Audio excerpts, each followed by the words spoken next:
వీళ్ళు ఎంత దుర్మార్గులంటే నేను ఇంద్రాన్ని పెళ్లి చేసుకుంటాను అని చెప్పినప్పుడైనా ఇంద్ర లేడని నాతో చెప్పలేదు.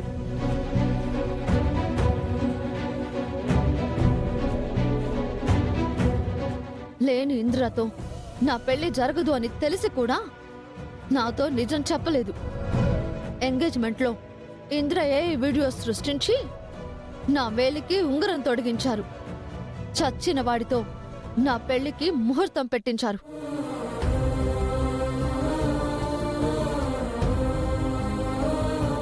ఇప్పుడు నేను ఈ కలసంతో తాళి కట్టించుకోవాలా అంకుల్? ఈ అస్థికలతో కాపురం చేయాలా ఆంటీ?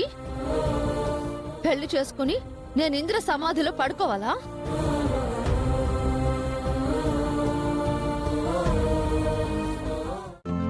ఈ రోజే డౌన్లోడ్ చేయండి, మీ ఫేవరెట్ షోస్ చూడండి.